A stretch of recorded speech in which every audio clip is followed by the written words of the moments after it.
안녕하십니까. 저는 오늘 사회를 맡은 크로우 한울회계법인의 한경수 회계사입니다. 지금부터 크로우 한울회계법인이 주관하는 ESG와 중견 중소법인의 대응 전략에 대한 웨비나를 시작하겠습니다. 먼저 크로우 한울회계법인 남기봉 대표의 인사 말씀이 있겠습니다. 안녕하십니까. 한울회계법인의 남기봉 대표입니다. 한울회계법인이 주최하는 ESG와 중견 중소법인의 대응 전략 세미나에 참석해 주셔서 감사합니다. ESG가 기업 경영의 화두가 된 지도 이미 몇 년이 되었습니다. 기업이 재무이익의 극대화라는 전통적인 역할에서 벗어나 ESG 등 비재무적 성과까지 고려하여 경영 활동을 수행해야 하는 환경에 살고 있습니다.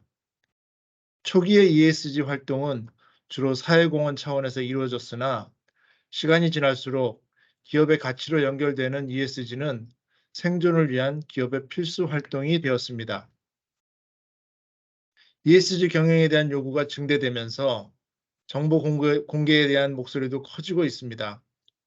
국제 흐름에 발맞추어 우리나라에서도 지속 가능 보고서 공시가 2025년부터 단계적으로 의무화될 예정이며 IFRS 재단 산하의 ISSB가 제정을 추진 중인 지속 가능성 공시 기준이 향후 국제 표준이 될 것으로 예상됩니다.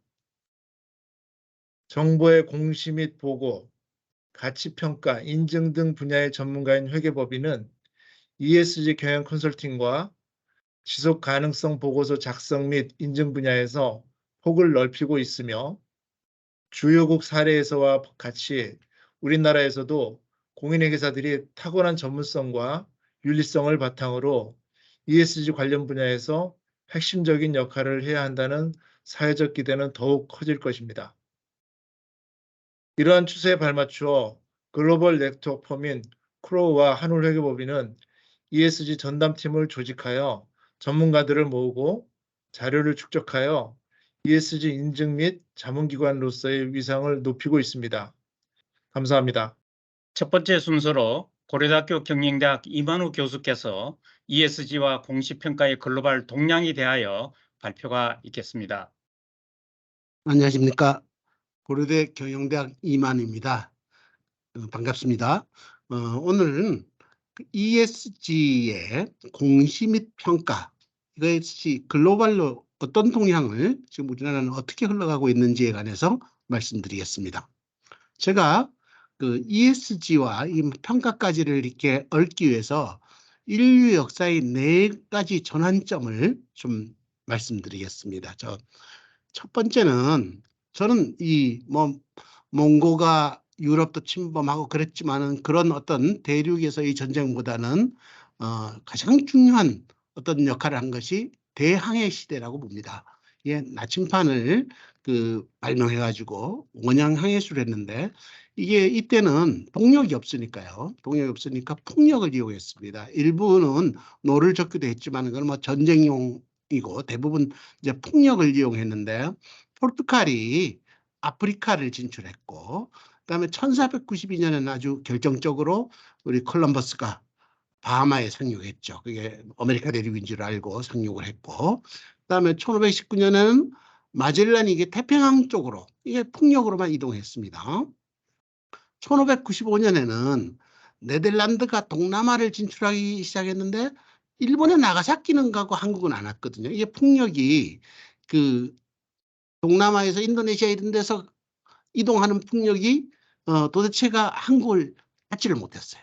그런데 이 하멜이 이게 태풍을 만나가지고 제주도에 물시색을 했죠. 근데 이 하멜은 제가 이제 뭐 네덜란드 서적들을 다 가지고 보고 이렇게 보니까 회계사였습니다. 이게 그래서 인도네시아에서 회계사를 하고 있는데 나가사키 쪽에서 뭐 이렇게 회계가 잘 안 맞으니까 그걸 감사하러 갔다가 이 한국에 불시착해가지고 이렇게 오랫동안 한 15년을 한국에 있었습니다. 그래서 우리가 하멜이 해겔을 우리한테 좀 가르쳤으면 얼마나 좋았겠는가. 하멜이 동인도 회사 소속 직원이기 때문에 한국의 좀 주식회사 제도를 좀 가르쳤으면 얼마나 좋겠는가 이런 생각을 합니다. 자, 이때까지는 대항해 시대인데요. 근데 이제 뭐 획기적인 사건이 발병합니다. 이건 뭐 ESG하고도 관련 있죠. 증기기관을 제임스 와트가 1765년에 발명합니다. 그래서 이걸 76년에 상용화를 하는데 증기기관차는 1801년에 등장하고 증기선은 1802년에 했습니다. 자, 그래서 굉장히 속도 빨리 증기선이 움직였는데 미국 조지아주에서 이게 파나마 운하가 그 당시 없으니까 저 남쪽으로 돌아서 가야 되는데 영국 리버풀까지 1819년에 항해를 성공했습니다. 이건 뭐 자, 근데 이게 증기관이 이렇게 발명이 되니까 국제무역이 활성화되고 그러다 보니까 대규모 공장을 그러니까 세이의 법칙 이렇게 하여튼 만들어 놓으면 팔린다 수출까지 하면은 그다음에 고정비 스프레드에 의한 원가 절감 뭐 이런 문제 때문에 세계적인 어떤 붐이 일어났죠. 그렇게 해서 산업화가 됐습니다. 이게 지금 탄소를 배출해서 결국은 ESG 문제를 가르쳐 온 거죠. 자, 세 번째 이벤트는 그러면 이게 누가 이렇게 이 활동의 주인공에 서야 되는데 그 주인공에 서는 것이 주식회사. 그게 미국에서 이루어졌다. 미국에서 철도, 철강, 자동차, 전력 이거 다 탄소와 관련돼 있죠. 이게 록펠러, 카네기, 포드, 밴더빌트가 엄청난 어떤 추진력으로 주식회사를 확대했습니다. 미국 전역을. 그래서 이 네 사람은 또 생전에 주식을 다 공익 목적으로 출연하고 금융회사도 있고 이렇게 해서 이 어떤 공적 움직임 이걸 해서 기본적으로 주식회사를 할 때 소유와 경영이 분리하고 전문 경영인이 등장하고 또 사회이사도 출연하고 이런 제대로 된 형태의 형식이 이루어졌습니다. 자, 그래서 이제 기후변화가 심하니까 이 주식회사 형태의 지배구조 이것을 통해서 이 어떤 기후변화에 대응해야 되겠다. 이렇게 해서 나오는 것이 ESG 확산이 되겠습니다.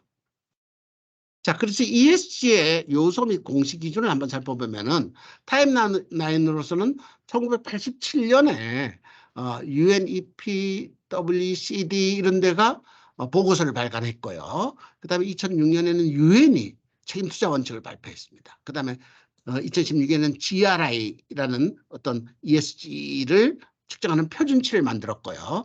그 다음에 2020년에는 세계경제포럼에서 지속가능성을 의제를 공식 삼았죠.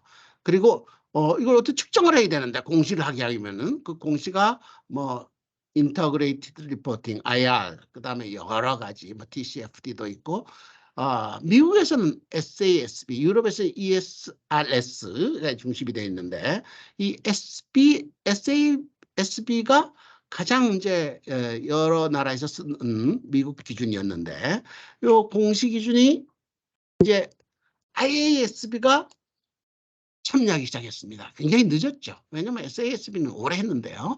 그래서 IASB가 국제기준위원회가 별도의 IASB를 출범시킵니다. 이게 뭐 둘 관계가 뭔지 모르지만 IASB의 산하기관이라고 보면 되겠죠. 근데 이거는 제가 보기에는 IFRS가 이게 전면 채택 주리스딕션이 145개로 고정되면서 미국, 일본, 중국, 인도가 이게 불참하고 그다음에 이게 IASB 위원을 계속 맞췄던 캐나다가 미국과의 양다리, 미국 기준과 IFRS 중에서 선택할 수 있도록 양다리를 거치니까 문제가 됐죠. 그래서 이렇게 리더십을 잃었습니다. 뭐냐 IASB 위원 중에서 절반이 전체 14인인데 7인이 IFRS를 전면 채택하지 않은 나라 출신이 돼버렸습니다. 그래서 이걸 뭐 어떤 좀 국제적인 어떤 모멘텀을 만들어야 되겠다고 생각하고 IASB를 만들었는데 ISSB 위원도 IASB 위원하고 비슷한 나라 구성이 되어 있습니다. 한국은 IASB 위원을 놓쳐버리고 지금 ISSB 위원이 하나가 이제 선임이 됐어요. 백대영 교수가 선임이 됐죠. 그리고 ISSB 위원은 중국 사람은 둘입니다. 이렇게 되어 있습니다. 자, 그래서 ISSB가 이제 처음 시작하려고 그러니까 뭘 난감하니까 미국의 SASB와 기준을 통합했습니다. 그래서 지금 ISSB가 기준을 안 만들고 있을 때는 SASB의 기준을 적용할 것을 공고합니다. 그래서 SASB의 미국 SASB의 홈페이지 들어가 보면요. 이렇게 돼 있습니다. 타이틀 SASB는 Your Pathway to ISSB. ISSB로 가는 지름길이다. 이게 길이다. 이런 도로다. 이런 거. 그러니까 이게 참 그 ISSB가 현재로서 난감하죠. SASB가 자기가 여태까지 측정했던 걸 중심이 돼서 가고 있다. 이런 상황으로 보입니다. 그런데 ISSB가 좀 속도를 내서 이 문제를 해결해야 된다고 봅니다. 국내 ESG 공시 기준은 ISSB 활동을 주시를 하면서 이걸 ISSB를 그대로 평가하는 것보다는 좀 대응을 잘해야 되겠다. 그래서 저는 ISSB 기준을 KASB 한국에서의 지속가능 기준을 그러니까 관계를 현재 IFRS를 풀리합하는 그런 방식으로는 상당히 어려움이 많을 거다. 그래서 KASB가 독자성을 가지고 좀 리더를 해야 된다고 봅니다. 그건 미래의 일이고. 자, 근데 이 공시 기준이 나왔는데 이 공시 기준에 따라서 평가를 해야 되는데요. 이 평가 기관이 글로벌 평가 기관도 MSCI, S&P 쭉 있습니다. 국내 평가 기관도 한국 ESG 지배구조 기준원을 갖다가 지금 ESG 기준원으로 돼 있죠. 서스틴베스트 옛날부터 있었고 대신경제연구원이 지금 한국 ESG 연구소 이렇게 해서 국내에서 평가를 하고 있습니다. 그래서 문제는 이 평가 기관이 적격성과 독립성을 어떻게 유지할 건가? 그다음에 내부 통제와 자기의 데이터 보호를 얼마나 할 건가? 이게 정말 중요한 기업 정보를 다 주는데요. 그래서 평가의 투명성과 공개성은 어떻게 담보할 건가? 이런 것도 중요한 과제가 되겠습니다. 자, 기업의 준비. 기업들은 자기 규모에 적합한 회계법인과 그리고 그 협력 자문사들과 협력 체제를 신속히 구축해야 됩니다. 이게 지금 기본적으로 이 시간이 많지 않습니다. 왜냐하면 조금 있으면은 이 문제가 되겠는데요. 우리는 수출도 안 하고 안 하는데 문제가 없지 않느냐. 지금 이제 자꾸만 이제 보면은 글로벌 기업들의 하청 기업들한테도 지금 강조를 하겠다는 거, 평가를 해서 반영하겠다는 거죠. 지금 그렇기 때문에 모든 기업이 자기 제품이 어디로 가서 평가 대상이 될지를 알 수가 없습니다. 그래서 기본적으로 잘 준비를 해야 된다. 자, 회계적인 윈도우 드레싱이죠. 이거 분식 우리가 분식 그런데 이걸 이제 효과적인 내부 관리로 회계로 추방을 해야 되는데 ESG에 적은 그린워싱입니다. 우리가 이거 한다 해놓고 말이 안 맞는 거죠. 그래서 이 그린워싱이 지금 엄청나게 잡히고 있거든요. ESG의 참 적입니다. 그런데 그린워싱을 어떤 방지하는 방법은 과학기술의 힘입니다. 결국은 과학기술의 힘으로서 ESG를 풀어야 된다. 그래서 제가 사자성어를 썼는데 만시지탄. 이게 이제 늦었습니다. 늦었다는 뜻도 되지만은 모든 시각은 만사를 탄소를 지향해서 탄소를 중심으로 평가하라. 만시지탄이다.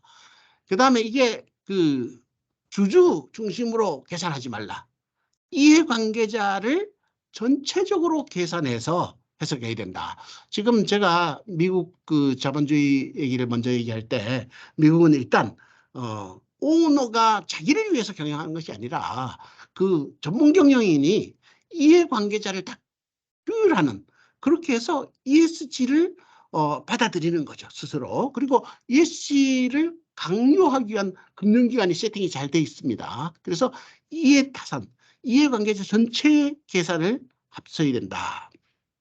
적자 생존은 제가 적는 사람만 살아납니다. ESG 같은 경우는 기록적으로 어떻게 변했는가를 늘 적어야 된다.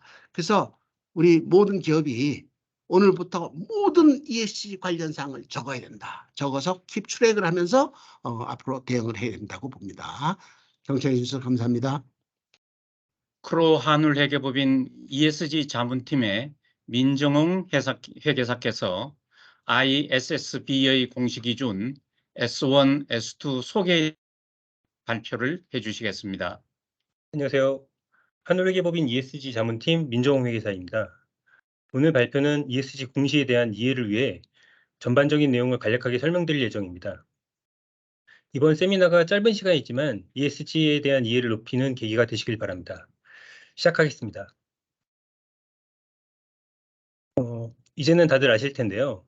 ESG는 Environmental, Social, Governance의 영문 첫 글자를 조합한 단어로 환경, 사회, 그리고 이것들이 기업에 미치는 영향을 능동적으로 관리할 수 있는 지배구조를 구성하여 기업의 지속적인 성장 및 사회적 책임을 강조하는 말입니다. ESG의 의미를 내포한 사회적 움직임은 오래전부터 있었지만 2006년 유엔이 20개 기관 투자자들과 만든 UN PRI를 통해 ESG 관련 이슈가 금융사의 투자 결정에 고려되어야 한다는 투자 원칙을 발표하였고 15년 뒤인 21년부터 적용하는 것으로 결정하였습니다. 그리고 2020년에는 블랙락 등 글로벌 자산 운용사들이 ESG를 고려한 투자를 선언하면서 2020년 이후 ESG가 화두로 급부상하였고 ESG 투자의 확대 및 공시 규정 제정 등의 절차가 진행되고 있습니다. 그럼 ESG를 하면 무엇을 해야 하나 조금 막연할 수 있는데요. 관련 활동에 대한 구체적인 예시는 다음과 같습니다. 탄소 배출, 물 부족, 인권 등 매크로적인 활동도 있지만 인적 자원 개발, 회계 투명성 강화, 조세 투명성 확보 등 마이크로한 활동들도 있습니다. 세부 항목은 표를 참고해 주시길 바랍니다. 그럼 ESG가 기업 활동에 왜 중요할까요? 크게 4가지로 생각할 수 있는데요. 소비자의 요구 증대, 관련 레귤레이션의 강화, ESG 투자 확대 및 신용평가에 영향을 주기 때문입니다. 고객의 인식 변화로 ESG에 대한 요구가 증대되고 있는 점이 첫 번째 이유입니다.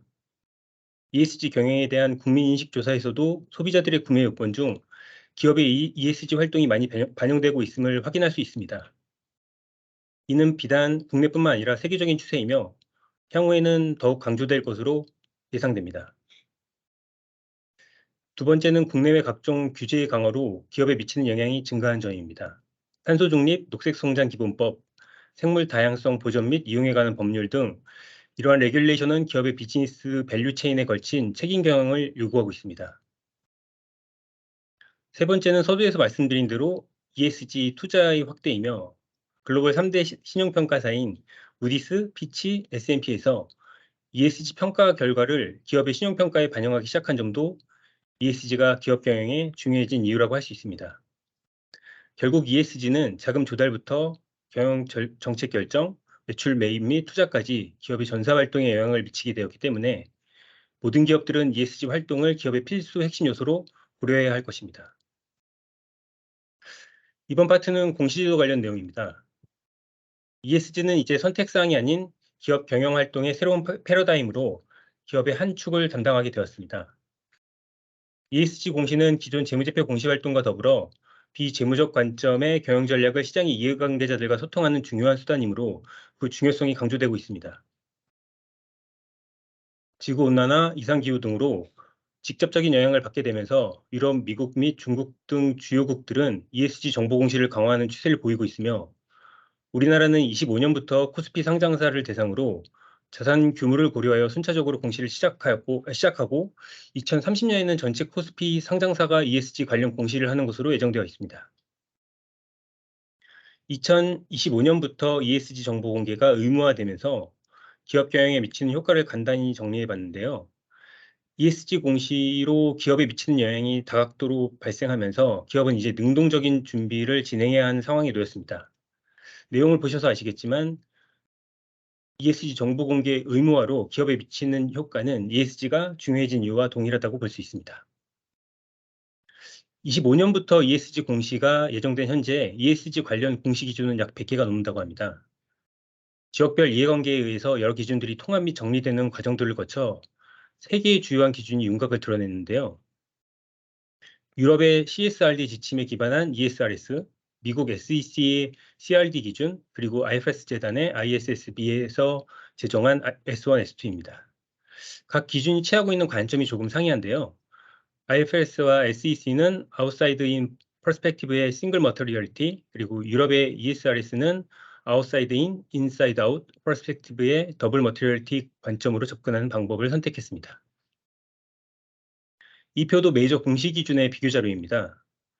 세 개 모두 제정 중이거나 제정 예정들이어서 확정하기는 어렵지만 모든 공시 기준들이 ESG 관련 비재무적 정보를 구체화하여 발표하는 자료들이기 때문에 큰 틀에서는 유사하나 적용 항목 및 대상, 접근 관점, 검증 여부 등에서 일부 차이가 있을 것으로 예상됩니다. 참고 부탁드립니다. 우리나라는 앞서 말씀드린 세 가지 공시 기준 중 IFRS 재단의 ISSB에서 제정한 공시 기준을 채택하고 기준서 작업을 진행하고 있습니다. IFRS 재단은 IFRS 회계 기준을 제정하는 IASB와 IFRS 지속 가능성 기준을 제정하는 ISSB를 산하에 두고 광범위하고 포괄적인 내용으로 기준서를 제정 중에 있습니다. ISSB는 다중 이해관계자가 아닌 투자자 중심의 지속 가능성 재무 공시 기준을 제정 중에 있습니다. 환경이나 사회적인 영향에 많은 케이스를 고려하는 것이 아니라 기업에 영향을 미칠 만한 이벤트를 추리고 중요성을 고려하여 공시하는 것을 제정 방향으로 정하고 있습니다. 현재까지 ISSB에서 발표된 공시 기준은 S1, S2로 S1은 공시 관련 공통사항이고 S2는 주제별 공시사항입니다. S1은 ESG 공시 관련 일반사항을 그리고 S2는 기후 관련 공시사항으로 작년 3월에 초안이 나왔고 올해 6월에 발표가 예정되어 있습니다. S1, S2 넘버링에서 느끼셨을 수 있으실 텐데요. 올해 말이나 내년 초에 S3, S4, S5의 초안이 나온다고 합니다. 현재 추정하기로는 S3는 탈플라스틱 등의 내용이 포함된 생물 다양성, S4는 인적 자본, S5는 인권 관련 내용으로 예상되고 있습니다. 구체적인 사항은 초안이 나온 대로 다시 전해드리겠습니다. TCFD는 G20 재무장관 회의 금융안정위원회가 설립한 기후변화 관리 재무정보 공시 협의체입니다. S1, S2는 지배구조, 전략, 위험관리, 지표 및 목표로 구성된 TCF 프레임워크를 고려하여 제정되었습니다. 해당 자료에서는 S1 관련 TCFD 프레임워크의 내용이 기재되어 있어서 유의적인 지속가능성 관련 위험 및 기회에 대한 지배구조, 대응 전략, 위험관리, 지표 및 목표의 내용이 기재되어 있습니다. S2의 경우에도 동일한 프레임워크를 사용하기 때문에 유의적인 지속가능성 대신 기후위기를 대입하여 기후위기 관련 위험 및 기회에 대한 지배구조, 전략, 위험관리, 지표 및 목표의 구성으로 기술되어 있습니다. S1의 공시기준서는 다음과 같이 구성되어 있는데요. 기준서 초안을 보시면 아시겠지만 IFRS 회계 기준과 매우 유사한 구성으로 보입니다. 공시 관련 각 항목에 대한 구체적인 내용은 뒷부분에서 설명드리겠습니다. S1 기준서는 일반 목적 재무보고 이용자를 대상으로 유의적인 지속가능성 관련 위험 및 기회에 대한 정보를 공시함을 목적으로 하고 있으며 IFRS 공시 기준에 따라 작성 및 공시하는 지속가능성 관련 재무정보를 적용 범위로 하고 있습니다. S1의 주요 내용입니다. 지배구조, 전략, 위험관리, 지표 및 목표 관련 구체적인 항목을 요약한 것인데요. 공시 의무 회사는 각 항목에 해당하는 회사의 내용을 공시해야 합니다. ESG S1 공시는 어떤 외부 요인에 대한 기업의 위기와 기회를 평가하고 측정 및 관리하는 회사의 정책과 현황에 대한 내용을 주요 공시사항으로 구성되어 있습니다. 합리적으로 예상되는 지속가능성 관련 위험 및 기회, 지속가능성 관련 위험 및 기회를 식별하는 데 사용하는 과정들 등이 공시 관련 구체적인 내용인데 기업에서 처음 접하시는 분들은 작성하기 쉽지 않은 부분들이 있어 보입니다. 아마도 실무 지침이나 사례 등을 통해 작성 내용에 대한 이해를 높이실 수 있으실 것으로 예상됩니다. 구체적인 작성 내용은 다음 세미나에서 전달드리도록 하겠습니다. 다음은 S1 일반사항 관련 공시 내용입니다. S1의 일반사항 문단은 다음과 같습니다. 지속가능성 관련 재무정보가 비교 가능하고 검증 가능하며 적시성 있고 이해 가능한 경우 그 재무정보의 유용성은 보강된다. 이때 유용한 정보가 되기 위한 특성을 기재한 것이 일반사항의 내용입니다. 일반사항도 포괄적인 내용으로 작성되어서 구체적인 사례가 필요해 보입니다. 기재된 내용은 참고적으로 보시면 되겠습니다. S2는 기후 관련 공시로 기후 위기 및 기회가 기업에 미치는 영향을 평가하여 공시하도록 하고 있습니다. 기후 위기라면 탄소 배출, 태풍, 홍수, 그리고 요즘 이슈인 산불 등 다양한 요인들이 있습니다. 기후 위기에 대한 영향은 시나리오 테스트를 통해서 추정하고 있으나 아직은 공시 항목이나 추정의 정교함 등을 위한 고도화 연구 작업이 더 필요해 보입니다.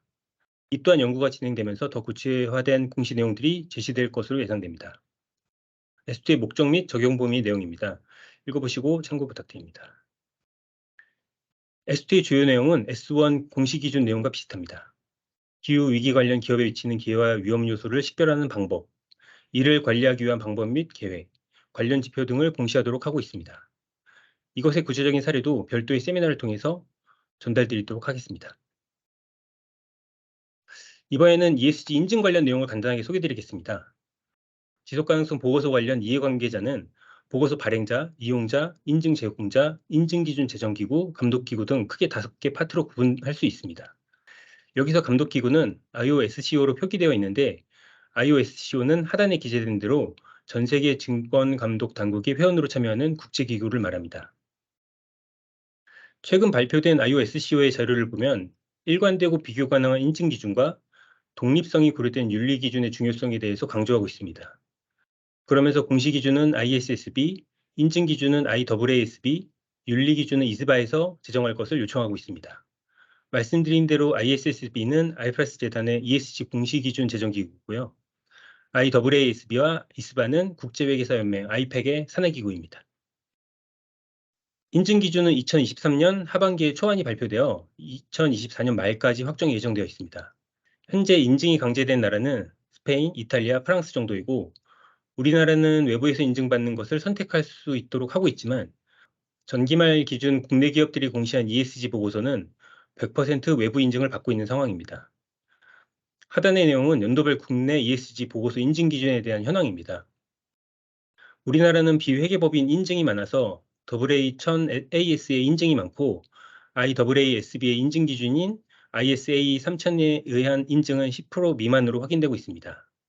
향후에는 IOSCO의 영향으로 인해 국내에서도 IAASB 기준에 따른 인증이 증가할 것으로 예상됩니다. 마지막으로 이런 변화가 중견 중소기업에 미치는 시사점에 대해서 정리해봤습니다. 급변하는 상황에서 우리의 중견 중소기업은 비용 및 자원의 한계나 필요성의 인식 부족으로 현실적인 어려움에 직면해 있습니다. 하지만 ESG 경영은 필수적인 경영 활동으로 자리매김되어 가고 있고 또 ESG 경영 활동을 잘하는 기업이 더 높은 기업 가치를 인정받는 시대로 접어들었습니다. 쉽게 생각하면 중견 중소기업은 규모가 작아서 우린 상장사가 아니라서 ESG 영향이 크지 않겠지라고 생각하실 수도 있으실 텐데요. 말씀드린 대로 국내외 대기업에 매출을 하고 계시다면 고객사의 요구에 의해서 아니면 인식이 변해가는 소비자들의 요구, 이후의 공급망 실사 및 각국의 규제 강화 등으로 ESG 경영 활동은 중견 중소기업의 고려사항으로 자리 잡고 있습니다. 현실적인 어려움이 있음을 충분히 이해하지만 지속적인 관심 및 참여를 통해서 기업의 역량을 개선하고 기업 가치를 증가시키는 기회를 가셔야 합니다. 이번 발표에서는 ESG가 왜 중요하고 ESG 관련 공시가 어떻게 진행되고 있으며 관련 인증 제도에 대한 진행 현황을 말씀드렸습니다. 향후 추가적인 세미나 등을 통해서 ESG 공시제도의 구체적인 사례와 공시제도 및 인증제도의 확정 사항에 대해서 설명드리겠습니다. 궁금하신 사항이나 필요하신 부분은 편하게 연락 주시길 부탁드립니다. 감사합니다. 세 번째 순서로 법무법인 대륙아주 글로벌 컴플라이언스 ESG 팀의 이상공 변호사께서 공급망에서의 ESG 요구 사항과 인권 주제에 대하여 발표를 해주시겠습니다. 예, 안녕하십니까. 세 번째 세션을 맡게 된 법무법인 대륙아주 이상국 변호사입니다.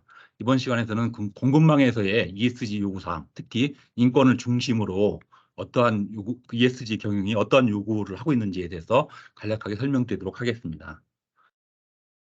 먼저 ESG 이슈에 대해서 부분별로 간략하게 설명드리겠습니다. 들어보신 바와 같이 ESG 이제 환경, 사회, 지배구조로 나뉘어지고 있고 환경 부분에서는 기후변화, 자원고갈, 산림파괴, 폐기물 자원순환, 환경오염, 화학물질 규제가 주요 이슈로 다루어지고 있습니다. 그리고 사회 부분에서는 인권, 오늘 말씀드린 인권 부분인데요. 인권과 강제노동, 아동노동, 그리고 근로조건, 보건안전, 그다음에 소비자 보호, 서플라이 체인에서의 공정거래 문제, 그다음에 정보보호 이슈가 있습니다. 끝으로 지배구조 부분에서는 주주권 보호, 이사회의 다양성 확보, 그다음에 이해충돌 방지, 배방지, 자금 세탁, 조세 회피 등이 논의되고 있습니다. 여기에서 사회 부문에서의 그 각 이슈별로 많은 법률들이 제정되어 있습니다. 인권을 보면은 사회보장기본법을 비롯해서 인권위원회법, 근로기준법, 남녀고용평등법 등이 있습니다. 그리고 강제노동, 아동노동과 관련해서도 많은 법률 규정이 있고요. 근로조건, 근로관계, 특히 보건안전중대재해와 관련해서는 여러분 잘 아시는 바와 같이 작년부터 중대재해처벌법이 시행되면서 이 부분에 대해서 특별히 특히 공급망에서의 공급망 내 사업장에서의 안전 문제가 중대한 문제로 관심사로 대두되고 있습니다. 그리고 소비자 보호와 서플라이 체인 문제가 있는데요. 서플라이 체인에서는 하도업체와의 거래에서 발생하는 공정거래 문제, 그리고 좀 더 넓게 본다고 하면은 분쟁 강물이라든지 아니면 목재 산업에서의 실사 문제, 이런 것들이 있습니다. 다음으로 인권 부분 설명드리기 앞서서 소셜 부분에서의 보편적인 규범이 어떤 것이 있는지 간략하게 설명드리도록 하겠습니다. 가장 먼저 살펴봐야 될 규범으로는 1948년에 유엔에서 채택한 세계 인권 선언이 있습니다. 여기 세계 인권 선언에 대해서는 많이 들어보셨을 것으로 알고 있는데요. 제2조에서는 평등, 그리고 제4조에서 노예제도의 금지, 제23조는 노동에 관한 권리, 제24조는 휴식에 관한 권리를 규정하고 있습니다. 이와 더불어서 ILO 협약이 있는데요. 8가지 협약이 ILO 핵심 협약입니다. ILO 협약은 100여 개 이상의 협약이 있는데 그중에서 핵심 협약으로 8개가 선정되어 있고, 이 중에 이제 우리나라는 네 번째 105호 강제근로 폐지 협약을 제외한 나머지 7개 협약에 대해서는, 핵심 협약에 대해서는 모두 비준을 한 상태입니다. 핵심 협약을 먼저 이제 간략하게 말씀드리면은 4가지 핵심 협약은 이제 결사의 자유, 강제노동 금지, 차별 금지, 아동노동 금지에 관한 것입니다. 그중 이제 강제노동 금지와 관련해서 우리나라는 2021년도에 제29호 강제근로협약, 강제근로를 폐지하는 협약입니다. 이 협약은 비준을 하였는데 제105호 강제근로 폐지 협약은 비준을 하지는 않은 상태입니다. 여기에서는 105호의 협약 내용이 정치적 의견을 표명한 사람들에 대한 어떤 징역형 같은 것을 금지하는 내용으로도 해석될 수 있기 때문에, 그것이 우리나라의 사법체계와 맞지 않기 때문에 이 부분은 지금 아직 비준을 하지 않은 상태입니다. 아마 근데 정부에서는 제105 협약에 대해서도 긍정적으로 비준을 긍정적으로 검토하고 있는 것으로 알고 있습니다. 다음으로 보편적 규범 중에 하나가 1950년도에 제정된 유럽 인권 조약이 있습니다. 여기에는 제4조에서 노예제도와 강제노동 금지 규정을 두고 있습니다. 그리고 유엔에서는 인권에 관한 여러 가이드라인도 만들었고 그것을 2010년도에 제정한 바 있습니다. 그리고 2015년도에 유엔 총회에서 ESG와 관련해서 가장 중요한 결의를 하였는데, 17개의 지속 가능 발전 목표에 대해서 2015년도에 유엔 총회에서 결의를 했습니다. 여기에는 기하 종식이라든지 양성평등, 일자리 및 경제 성장, 회복력 있는 산업, 그리고 불평등 개선 등과 같은 인권에 관한 여러 가지 내용들이 포함되어 있습니다. 이런 것들이 종합되어서 기업들이 여러 가지 기준들을 요구를 하고 있습니다. 예, 지금까지 소셜 부분에서의 보편적인 규범에 대해서 간략하게 설명드렸습니다. 다음으로 오늘의 핵심 주제인 공급망에서의 인권 문제에 대해서 설명드리도록 하겠습니다. 인권 문제에 관해서는 우리나라에서는 사실 인권에 관한 문제가 그렇게 많이 논의되지는 않고 있습니다. 물론 보건안전, 중대재해와 관련해서는 많은 관심을 기울이고 있는데요. 인권, 특히 강제노동에 대해서는 우리나라에서는 약간 좀 먼 얘기인 것 같아 보입니다. 그런데 실제로는 해외에서 강제노동 문제가 계속 이슈화되고 있기 때문에 이 부분에 대해서 좀 더 상세하게 설명드리겠습니다. 조금 전에 설명드린 바와 같이 세계 인권 선언이라든지 유럽 인권 선언에서는 강제노동 금지를 명확하게 규정을 하고 있고, 해외의 많은 기업들이 이 부분을 굉장히 관심을 갖고 대처를 하고 있습니다. 강제노동과 관련해서 문제가 된 사례들을 한번 보면은요. 먼저 화면에 보이시는 사진은 1996년 라이프 잡지에 나와 있는 나이키사에 대한 기사입니다. 여기에서는 이제 나이키사가 판매하는 축구 축구공을 만들고 있는 파키스탄의 그 아동노동 현실을 이제 고발한 기사였는데요.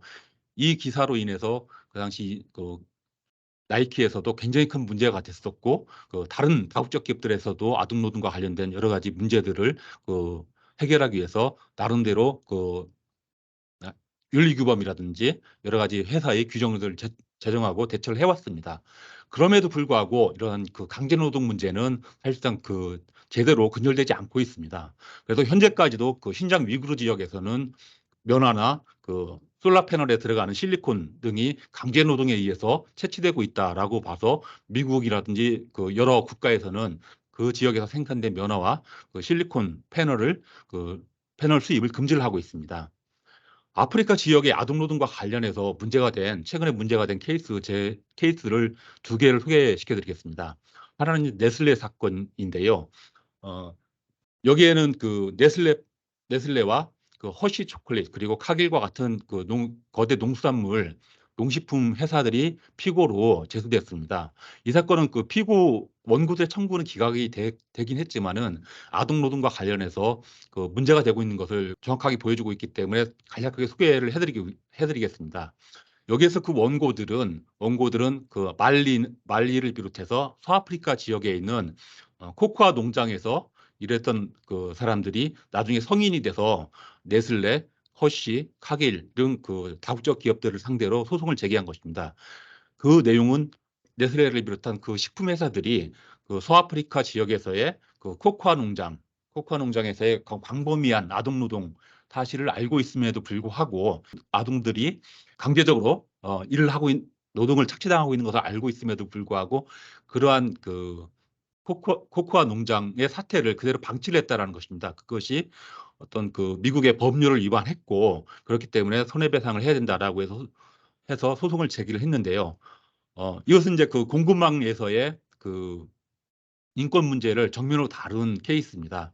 이 사건에서는 네슬레나 허쉬 초콜릿이 과연 아동노동을 방치를 했느냐에 대해서 입증이 부족하다고 해서 원고들의 소송은 기각이 됐지만은 최근의 사건 중에서 공급망 내에서의 강제노동과 관련해서 경종을 울려주는 사건이었습니다. 다음으로 애플 사건도 마찬가지인데요. 이 사건은 애플을 비롯해서 오라클, 아마존과 같은 거대 IT 업체들을 상대로 한 소송입니다. 이 소송에서는 거대 IT 회사들이 IT 제품에 사용하는 IT 제품에 코발트가 원료로 사용되고 있는데 코발트 광산이 남아프리카 지역에 많이 있고요. 남아프리카 지역에서 콩고 민주공화국이라든지 그러한 열악한 환경에서 채취가 되고 있습니다. 그러한 사실을 알면서도 최종 제품을 애플이나 이런 아마존을 비롯해서 이러한 거대 IT 회사들이 구매를 했다라고 해서 그거에 대해서 방조를 했다는 책임을 묻고 있는 것입니다. 이 소송에서도 물론 원고들의 소송이 기각되긴 했지만은 공급망에서의 환경 그리고 강제노동 아니면 열악한 노동 환경에 대해서 문제를 삼았던 케이스들입니다. 다음은 이제 북한 노동자에 대해서 간략하게 설명드리겠습니다. 전 세계에 많이 북한 노동자들이 파견되어 있었는데 그 노동자들이 많이 이제 귀국한 것으로 알고 있습니다. 그런데 북한 노동자들이 수입의 일부를 북한 정부에 강제적으로 지급하고 있기 때문에 납부를 하고 있기 때문에 외국에서는 북한 노동자를 사실은 강제 노동을 당하고 있는 노동자로 보고 있습니다. 그래서 북한 노동자들이 종사하는 근로하고 있는 사업장에서 만들어진 제품의 수입을 강제 노동 근절 측면에서 금지를 하고 있습니다. 이렇게 해서 공급망에서 강제 노동이 많은 이슈로 다루어지고 있고요. 우리나라 사업장 내에서는 강제 노동이 많이 이루어지지는 않고 있지만은 거의 없지만은 우리나라 회사들이 외국에 두고 있는 사업장, 예를 들어서 동남아시아라든지 중앙아시아 지역에 여러 공장들을 두고 있는데 거기에서는 인권 침해 문제가 발생할 수 있고 그러한 인권 침해 문제가 발생하면은 회사에 커다란 타격이 발생하기 때문에 이 부분에 대해서는 늘 관심을 갖고 있어야 됩니다. 다음으로 인권과 관련해서 EU에서 최근 공급망 실사 지침을 개정하고 있는데요. 이거에 대해서 설명을 드리도록 하겠습니다. EU에서는 2014년도에 기업 실사 지침을 개정을 해서 그 역내 일정 규모 이상의 기업들에 대해서는 기업의 환경, 인권, 노동에 관한 사항에 대해서도, 즉 비재무적 사항에 대해서도 공시하도록 2014년도에 지침을 개정을 했습니다. 그거에 따라서 이른바 이제 그 지속 가능 보고서가 작성되고 그 공시가 되고 있는데요. 지금 EU에서는 그것만으로는 강제노동 등 인권 침해 문제를 근절하기에는 부족하다라고 해서 자사의 비재무적 사항뿐만 아니라 공급망 내에서의 비재무적 사항, 즉 환경이나 인권, 근로주권에 관한 문제를 공시하도록 하는 것이 최근에 그 입안된 그 EU 공급망 실사 지침입니다. 작년 2월에 그 실사 지침이 안이 제출됐고요. 지금 현재 그 도입 논의를 하고 있는 중입니다. 여기서 그 내용을 간략하게 설명드려 보면은 EU 역내 기업의 경우에는 그룹 1과 2로 나눴을 때 그룹 1은 500명 이상 추가 근로자 그리고 매출액 1억 5천만 유로를 초과하는 기업들이 우선 적용 대상 될 것으로 예상됩니다. 우리가 관심을 가져야 될 사항은 EU 역의 기업입니다. EU 역의 기업은 그 역의 기업에 대해서 적용이 되는데 1그룹의 경우에는 그 EU 역내 매출액이 1억 5천만 유로를 초과하는 경우에 그 공급망 실사와 관련된 사항들을 그 회사의 정책에 반영하고 이러한 내용들에 대해서 그 기업 그 공시 의무에 반영을 해서 보고서를 제출해야 됩니다. 이렇게 되면은 그 예를 들어서 삼성전자가 EU에서 제품을 판매를 할 때 그 그룹 1에 해당되는데요.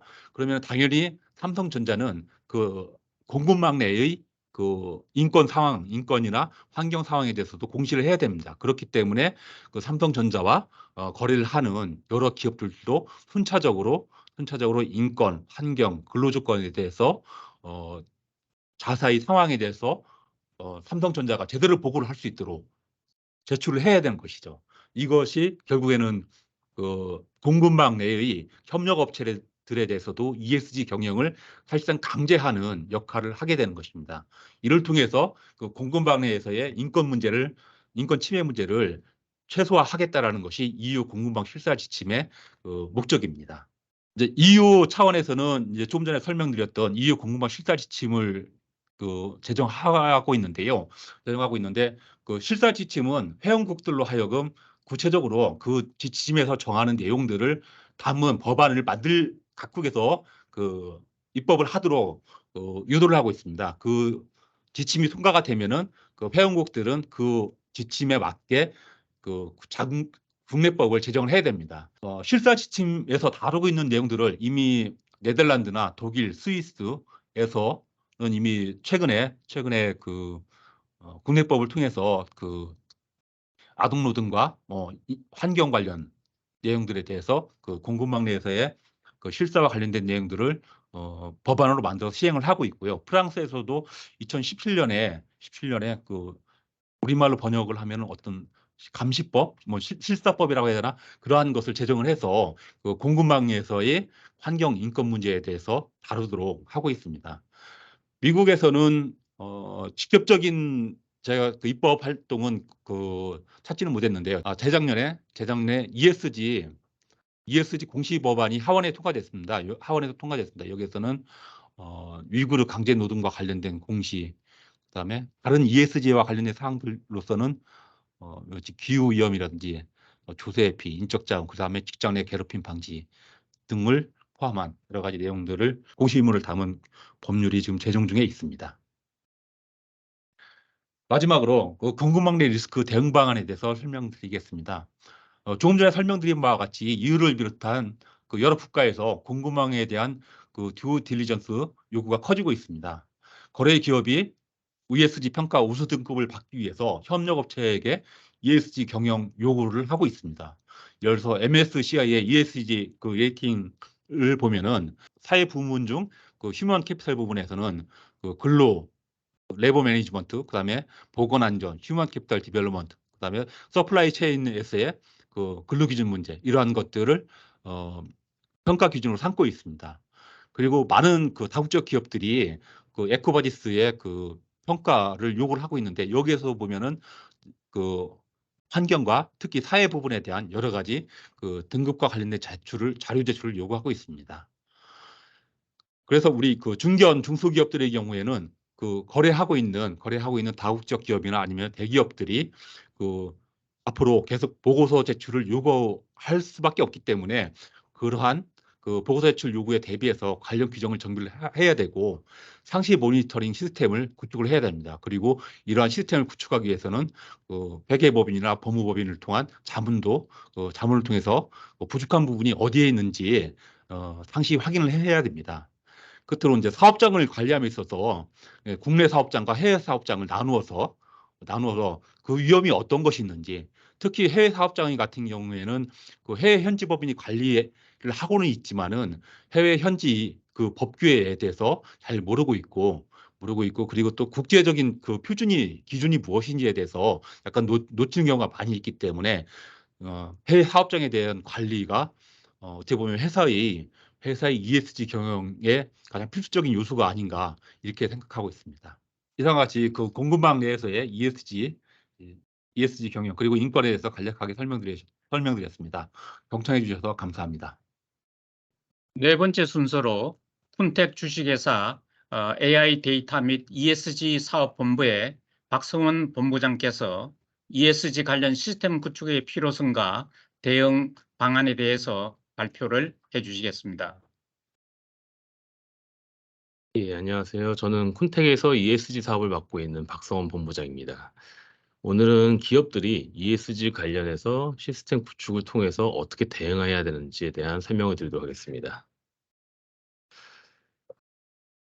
저는 간단하게 저희 회사에 대한 소개를 드리겠습니다. 저희 회사는 ESG와 그리고 AI 데이터 그리고 공급망 보안 사업을 하고 있습니다. 매년 1.5배씩 성장하고 있고 그 대기업뿐만 아니라 중소기업까지도 관련된 레퍼런스들을 많이 보유하고 있습니다. 그리고 저희는 ESG 관련된 전담 인원을 지금 보유하고 있고요. 10명이 넘는 인원들을 통해서 기업에 필요한 서비스들을 제공하고 있습니다. 최근 기업 환경이 많이 바뀌었습니다. 이제 크게 두 가지인데요. 기업이 피부로 느끼는 것은 우선 대기업들이 그 이제 ESG에 대한 어떤 보고서들을 쓰기 시작합니다. 지금 현재 국내에서 약 250개 기업들이 보고서를 쓰고 시작하는데요. 그중에 50% 이상이 스콥 3까지 포함하고 있습니다. 스콥 3는 말 그대로 공급망 관리인데요. 대기업이 자체 어떤 내부의 데이터를 활용해서 보고한 수준을 넘어서서 그들이 보유하고 있는 협력사 그리고 계열사들 대상으로 데이터를 요구하고 있습니다. 그러다 보니까 이미 이제 보고서를 쓰고 있는 기업뿐만 아니라 그런 협력사들한테도 이제 이런 요구를 받고 있는 거고요. 두 번째는 이제 넷제로, 또 이제 탄소 중립이라고 하고 있는 탄소에 관련된 컨퍼런스들이 생겨나고 있습니다. 가장 대표적인 게 이제 유럽의 탄소 국경 제도입니다. 달 12AM이라고 하는 이제 탄소 국경 제도가 최종 발효가 되었습니다. 즉 그 6가지에 대한 품목에 대해서 적용을 한다는 것인데요. 올해 10월부터 어떤 전환기가 시작이 됩니다.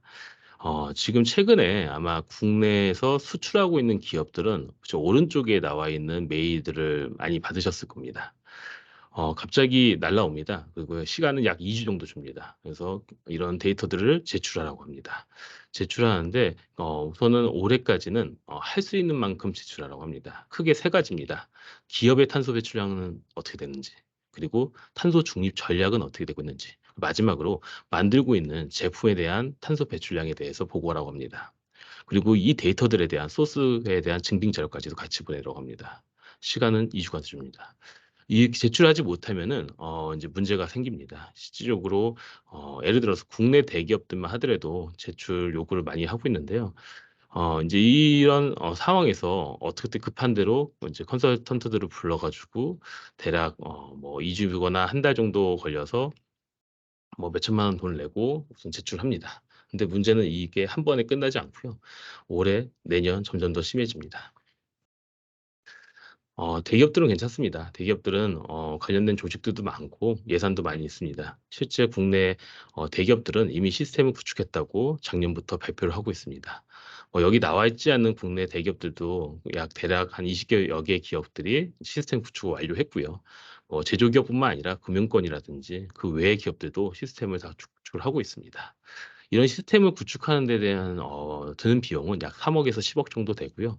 소요 기간은 6개월에서 이제 1년 정도가 됩니다. 매년 1억 이상에 대한 유지 보수라든지 시스템에 대한 관리 비용을 지불해야 됩니다.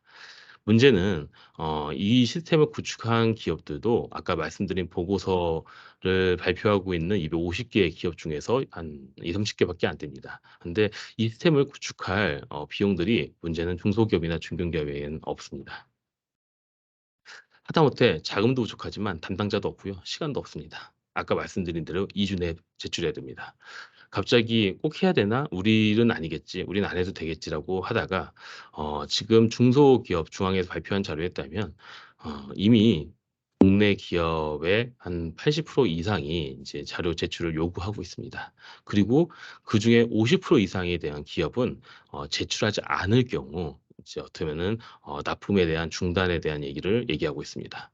더 이상 이제 선택의 문제가 아닙니다. 그런데 문제는 돈도 없고 데이터도 없고 그리고 시간도 없기 때문에 이 부분은 어떻게 할지를 모릅니다. 실제 국내 30대 대기업의 87%가 ESG를 평가한다고 발표를 했습니다. 중소기업 입장에서는 이미 갑의 횡포라고 느끼고 있고요. 이 부분에 대해서 어떻게 할지를 지금 난감해하고 있습니다. 중소벤처기업부는 이제 국내 기업을 넘어서서 이제 미국에서도 가장 많이 요구를 하고 있다고 발표를 했고요. 그리고 ESG 중에서도 환경에 대한 부분이 특히 많이 요구를 하고 있습니다. 가장 기업들이 어려워하는 부분입니다. 왜 이렇게 어려워할까요? 중소기업들은 환경에 대해서 예를 들어서 탄소 배출량을 기입하라 한 줄만 받게 됩니다. 하지만 기업 입장에서는 이것을 제출하기 위해서는 내부 시스템에 대한 온실가스 인벤토리를 구축해야 되고요. 그리고 탄소 중립 전략을 세워야 되고 얼마큼 감축할지에 대한 목표를 설정해야 됩니다. 그리고 기존에 있는 데이터들을 다 모아서 입력한 다음에요. 오른쪽에 보이듯이 다양한 기술들을 활용해서 탄소 배출량을 계산해야 됩니다. 현실적으로 중소기업은 불가능합니다. 이런 이렇게 어려움들이 있기 때문에 기업의 이 실무자들은 하다못해 담당자도 없기 때문에 어떻게 할지 모릅니다. 실질적으로 가장 많이 연락이 오는 것들은 중소기업에서는 환경팀이나 어떤 ES팀이 아닙니다. ES팀은 있지도 않습니다. 오히려 영업팀에서 연락이 많이 옵니다. 당장 해외 수출을 해야 되는데 그 기업에서 이런 요구를 하더라. 어떻게 해야 되나? 그런 부분들이 연락이 오기 때문에 이런 어떤 컨설팅이라든지 컨설팅 넘어서서 내부적으로 시스템 관리를 통해서 데이터를 제출할 수 있는 상황을 만들어야 됩니다. 우선은 기업의 데이터들을 입력하는데 그 입력해서 제출해야 되는 것이 어떤 기준을 따라야 됩니다. 기준은 말 그대로 글로벌 기준을 따라야 되고요. 뭐 GHG 프로토콜을 포함해서 ISO 기준들 다양한 기준들이 있습니다. 기업이 해야 될 게 점점 많아지고 있습니다. 대기업 중심에서 어떤 다양한 이니셔티브를 대응을 이미 몇 년 전부터 하고 있었습니다. 근데 스콥 3에 대한 부분들 때문에 어떤 대응해야 될 게 점점 많아지고 있고요. 그리고 아까 말씀드린 것처럼 공급망 관리에서 이제 탄소 모니터링이 필요합니다. 그리고 탄소 모니터링이 실시간뿐만 아니라요. 제출해야 하는 데이터가 3년치, 5년치를 요구합니다. 한 번도 계산해 본 적도 없는데 3년치를 달라고 합니다. 그리고 매년 배출 개수가 달라지기도 합니다. 지금 현재 배출 개수로는 작년의 데이터가 맞지 않는 경우도 있습니다. 그리고 그 검증에 대한 증빙 자료조차도 제출해야 됩니다. 예를 들어서 뭐 고지서라든지 뭐 다양한 증빙 자료를 제출해야 됩니다. 기업들은 점점 어려워지고 있습니다. 이 시스템을 구축할 담당자도 없지만 비용도 없기 때문에 어떻게 할지 모릅니다. 실제 그 어떻게 그러면 구축해야 되나 내용을 들어보면은 결국에는 기존에 있는 데이터들과 연동해서 기업들이 데이터들을 관리하고 탄소 배출량을 구하고 그리고 앞으로 어떻게 할지에 대한 부분을 이제 계획을 세워야 됩니다. 예를 들어서 탄소 배출을 감소하기 위해서는 어떤 배출 시설이라든지 기계 설비를 바꿔야 되는 경우도 있습니다. 그리고 데이터를 입력할 때 어떤 데이터를 입력해야 되는지 그 데이터가 엑셀에 있는지 그리고 기업에 운영하고 있는 뭐 ERP라든지 MES에 있는지 이런 것들을 다 확인해서 필요한 데이터를 입력해야 됩니다. 매번 입력해야 될 수도 있고요. 엑셀 기존에 있는 엑셀들을 활용할 수도 있습니다. 또는 갖고 있는 ERP나 MES 같은 시스템들이 있으면 연동할 수도 있습니다. 그러면은 어떤 시스템에서 그 탄소 배출 계수를 적용해서 탄소 계산을 해줍니다. 그리고 지속적으로 이력 관리를 해주고 그리고 연도 달별, 월별 목표 관리를 해줍니다. 더 나아가서 감축에 대한 시나리오까지도 필요합니다. 그래야지 그 시나리오 기준도 어떤 SBTI라든지 이런 글로벌 기업들의 기준들을 활용해야 됩니다. 실제 해외에서 요구하는 문서에는 그렇게 적혀 있습니다. SBTI라든지 이런 기준들로 인해서 탄소 중립 절감 방향을 제출하라고 합니다. 예, 그러면은 기업들은 어떤 것들을 그러면 확인할 수 있을까요? 시스템을 구축하거나 도입하게 되면요. 바로 실시간으로 대시보드를 통해서 우리가 이제 제출해야 되는 어떤 관리해야 되는 데이터들을 확인할 수가 있습니다. 사업장별로 또 배출 시설별로 이런 것들을 다 확인할 수가 있고요. 그리고 이 부분은 스코어 1, 2뿐만 아니라 중소기업, 중견기업이라 할지라도 또다시 물품을 받아야 되는 곳이 있습니다. 즉 이게 우리는 공급을 납품하기 때문에 우리는 공무원 관리에서 어떻게 보면 협력사이자 그냥 우리는 주기만 하면 된다라고 생각할 수 있겠지만은 제출해야 되는 문서에는 스콥 3에 대한 부분도 명시가 되어 있습니다. 즉 그들조차도 또 제품을 원재료로 공급하고 있는 파트너사, 협력사들 대상으로 또 다시 자료를 요청해야 되는 상황이 옵니다. 어떻게 보면 약간 이제 위에서부터 내려오는 단계인 거죠. 그런 이제 파일들을 자기들에 대한 데이터도 관리해야 되고 그리고 파트너에 대한 데이터도 취합해서 결국에 또 원청사에 제출해야 됩니다. 이런 것들을 시스템을 계속 관리를 해야 되고 그리고 요청을 누구한테 해야 되는지 사람을 좀 정해야 되고 그리고 데이터 입력 요청이 왔으면은 이제 알람 같은 것들이 좀 필요합니다. 이런 시스템들을 기업들은 구축해서 관리해야 됩니다. 그러면은 갑자기 이제 요청이 왔을 때 일주일 내로 제출해 주세요. 2주 내로 제출해 주세요. 할 때 거기에 필요한 데이터들을 제출할 수가 있습니다. 어떤 이런 그 기후 변화에 필요한 온실가스 배출량뿐만 아니라 이 SG에 해당하는 다양한 데이터들이 있습니다. 회사의 매출이라든지 지배 구조라든지 이런 것들도 하나하나 대응하다 보면은 하나하나 답변할 때마다 구하기 쉽지 않습니다. 예를 들어서 우리 회사의 총 직원 수가 어디서 확인해야 되지? ERP에서 확인해야 되나? 아니면 어디서 인사팀에 물어봐야 되나? 이런 것부터 시작해서 하나하나를 구하기가 쉽지가 않습니다. 그런 데이터들을 상시적으로 관리하고 계속 다양한 어떤 담당자들과 이제 그 협력을 통해서 협업을 통해서 관리할 수 있는 시스템이 필요합니다. 그래야지 어떤 요구사항이 왔을 때 즉각적으로 대응할 수 있고 준비가 가능합니다. 저희가 실제 고객들을 만나다 보면요. 그 대기업들을 만나면은 대기업분들은 너무나 이해관계자들이 많아서 문제가 되고요. 그렇기 때문에 요구하는 게 팀마다 부서마다 담당자마다 다 다릅니다. 반대로 중소기업, 중견기업을 만나다 보면은 담당자가 없어서 문제입니다. 저는 그 담당자 아닌데요. 품질인데요. 예를 들어서 영업팀인데요. 감사팀인데요. 환경팀인데요. 저는 그거랑 상관이 없습니다라고 다들 본업들이 바쁩니다. 근데 이런 데이터들이 필요한데 다 산재되어 있습니다. 어디에 엑셀에 있기도 하고 MES에 있기도 하고 대표님하고 있기도 하고 다 다릅니다. 지배 구조를 보면은 그 지배 구조가 어떻게 됐는지 대표님하는 경우도 있습니다. 이런 것들을 다 공시해야 되는 데이터들이 있기 때문에 시스템을 관리하고 권한 관리를 통해서 기업들은 관리를 해야 됩니다. 따라서 기업들은 이런 시스템들이 이미 어떻게 보면은 처음부터 오랫동안 구축할 수 있는 시간과 돈과 담당자가 없기 때문에 기업들은 바로 오늘 쓸 수 있는, 오늘 가입하면은 바로 쓸 수 있는, 그리고 3억, 10억이 아니라 어떤 돈 100만 원만 줘도 쓸 수 있는 그런 서비스들이 필요합니다. 저희는 이미 앞서 과기부라든지 중기부에서 중소기업을 위한 ESG 플랫폼으로 선정이 됐고 실제 많은 기업들이 쓰고 있습니다. 그래서 기업들은 실제 저희 서비스에 로그인하게 되면 기업들의 어떤 탄소 배출량이라든지 그리고 스코어 1, 2, 3별로 배출량 확인할 수가 있고요. 어느 시설에서 온실가스가 많이 나오고 있는지 이런 것들을 확인할 수 있습니다. 그리고 목표 관리를 통해서 월별, 연도별 목표 관리를 통해서 얼만큼 하고 이제 달성하고 있는지 확인할 수가 있습니다. 더 나아가서 단순히 이제 데이터를 입력하고 제출한 사람 입장에서 넘어서서 또 스콥 3에 대한 부분이 들어가게 되면 그 중견기업, 중소기업에 또 어떤 이제 그 협력사에게도 데이터를 요청해야 되는 일들이 생깁니다. 그런 경우에는 각 기업별, 만약에 저희가 관리하고 있는 기업이 100개라고 하면은 그 100개에 해당하는 기업들에 대해서 어떤 식으로 ESG 데이터들을 관리하고 있는지, 받고 있는지, 그리고 이런 기업들이 실제 이번 달에 데이터를 입력했는지 안 했는지, 그리고 안 했으면은 데이터를 요청해야 되는 것들, 그리고 어떤 공지사항이라든지 이런 것들이 있으면 알려줘야 되고, 또 FAQ, 궁금한 것들이 있으면 시스템 안에서 질문과 답변을 통해서 담당자가 바뀌더라도 지속적으로 데이터를 관리할 수 있게끔 해야 됩니다. 이런 서비스들을 바로 가입 즉시 사용할 수 있는 서비스를 통해서 중소기업, 중견기업들은 바로 이런 ESG에 대한 시스템을 빠르게 구축할 수 있고 대응에 대해서 해결할 수 있습니다. 예, 여기까지 오늘 ESG 플랫폼에 대해서 설명을 드렸습니다. 예, 감사합니다. 이것으로 오늘의 발표는 모두 마치도록 하겠습니다. 오늘의 발표가 기사의 ESG 경영의 준비에 도움이 되셨기를 바랍니다. 혹시 오늘 발표 내용에 대하여 궁금한 점이 계시거나 질문이 있으신 분께서는 저희 회계법인 ES 자문팀 이메일로 연락해 주시기 바랍니다. 시청해 주셔서 감사합니다. 안녕히 계십시오.